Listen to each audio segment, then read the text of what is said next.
We gotta take a night train to the Falls City to rock out this fucking ancient walls. We gotta take a... Bonjour, aujourd'hui je vais changer une butée d'amortisseur avec son roulement. Hop, c'est ça. Voilà. Vous voyez, c'est ça. Je vous mettrai la référence et où je l'ai pris dans la description, où je mets en ce moment une petite ligne pour dire où c'est. Donc, ce que j'ai fait moi auparavant, moi ce que je fais, il y a peut-être plus simple, mais avec le matériel que j'ai, moi j'ai fait comme ça. Alors, auparavant, j'ai mis le cri, j'avais la flemme d'aller chercher mon tri-rouleur et j'ai mis une chandelle sur le triangle. Comme ça, il n'y a pas de risque que la voiture tombe. Donc, ce que j'ai fait en premier, j'ai enlevé le bocal de lave-glace. Écrou de 10 ici. Écrou de 10 comme ça. Quand vous regardez la voiture, voilà. Donc, vous l'enlevez. Vous le mettez sur le côté. Auparavant, bien sûr, j'ai enlevé la batterie. J'ai enlevé l'écosse. Donc, c'est des boulons de 8 et des écrous de 8 et un boulon de 13. Voilà, vous le faites avec un cliquet, une rallonge, comme vous pouvez. Donc ensuite, j'ai décalé le bocal de lave-glace. Ensuite, j'ai enlevé l'eau de vis ici, qui tient le vase d'expansion, le bocal pour le refroidissement liquide.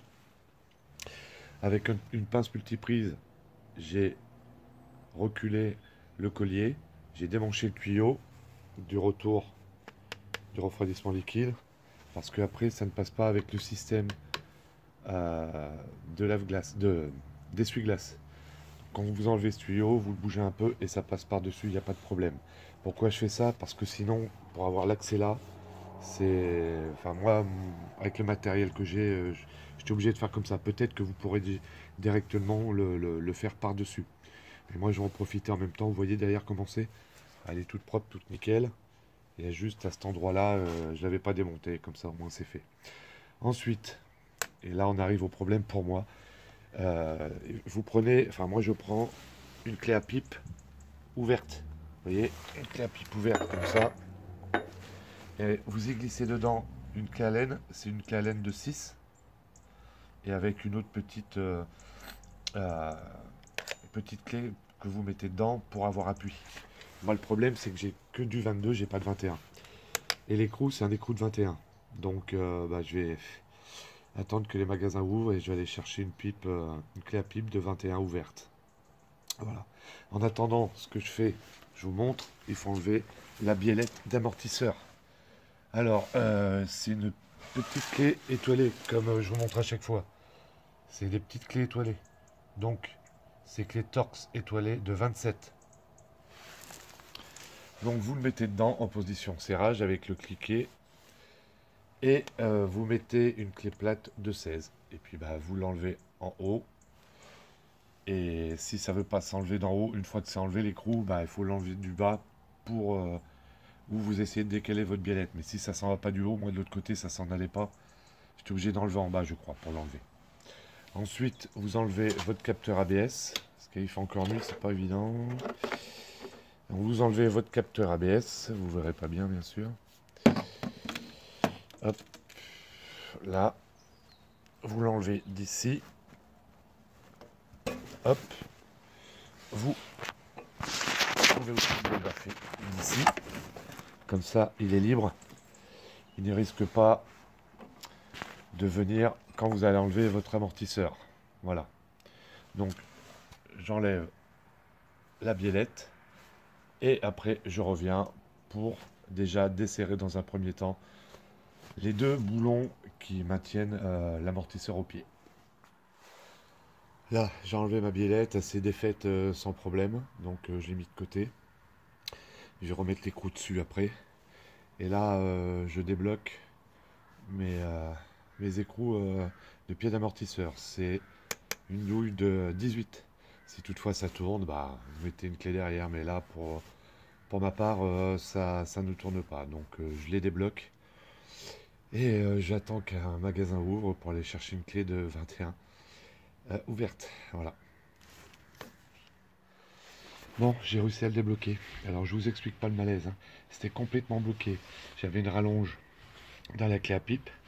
Donc, j'ai mis une clé à pipe dans la clé Allen. Impossible.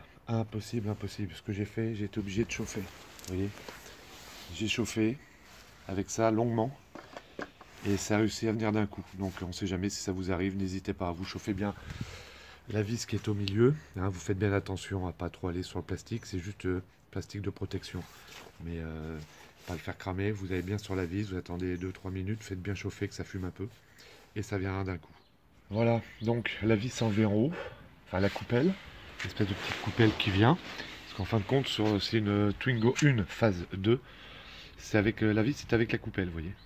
C'est un ensemble.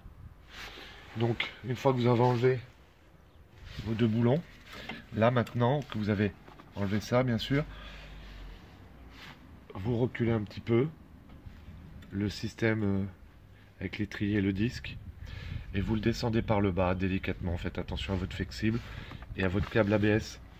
Donc, vous le sortez de la voiture. Maintenant, à ce stade-là, vous mettez vos compresseurs de ressort et vous compressez vos ressorts au maximum. Je vais les serrer, je vais vous faire voir comment je les serre.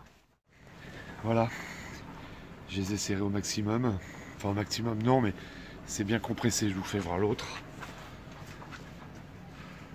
Voilà, ça donne ça. Maintenant, je vais desserrer avec une clé de 17. Donc vous desserrez votre tête. Vous enlevez la butée. Vous avez donc l'écrou dedans. Vous avez une rondelle, grosse rondelle. Donc dans le kit c'est le même. Donc vous remettez l'entretoise et vous préparez la vis. Ensuite au-dessus vous avez le roulement. D'ailleurs vous voyez l'état qu'il est. Donc voilà, j'en profitais pour nettoyer un petit peu le tout. Et après, je continue. Maintenant, j'ai mis un petit peu de graisse sur le roulement. Je remets en place. Voilà. Et ensuite, je vais venir y mettre mon système dessus. Voilà. Hop. Hop.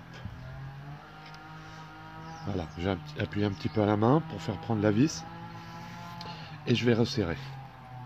Et bien resserré, j'ai pris ma clé de 17 d'une main et j'ai tenu par les compresses ressorts de l'autre et j'ai serré. Là, ça. Plus rien qui bouge, c'est nickel. Il n'y a plus de jeu. Bon, bien sûr, ça tourne, mais d'une main, c'est neuf. Voilà. Donc maintenant, je redesserre mes compresses ressorts. Donc, ensuite, je l'ai passé de ce côté-là pour remonter, pour éviter de toucher le câble ABS. Je l'ai remonté. Avec l'autre main, j'ai amorcé la coupelle. Je l'ai serré un peu pour la faire prendre. Ensuite, je l'ai passé dedans. J'ai eu du mal à bien trouver ma hauteur. Ce que j'ai fait, j'ai pris ma pince multiprise, je l'ai mis dedans, celui du bas. Je l'ai bougé un petit peu pour que ça soit bien dans l'axe. Pour remettre mon système là-haut, ma tige avec mon boulon, mon écrou. Comme ça, l'autre après a été tout seul. Donc là, en haut, je l'ai serré à la main. En bas, je vais le serrer. Vous remettez votre câble ABS. Vous resserrez bien votre biellette d'amortisseur, de suspension. Et puis voilà, après vous remettez votre roue et puis c'est fini. Donc je vous souhaite bon courage. Ah non, au fait, prochaine vidéo que je vais faire, je pense que je vais m'amuser aussi. C'est le soufflet de crémaillère de direction. Côté passager. Voilà. Donc je ferai petite vidéo en même temps aussi. Bonne mécanique. Gotta take a night train to the heart of Falls City.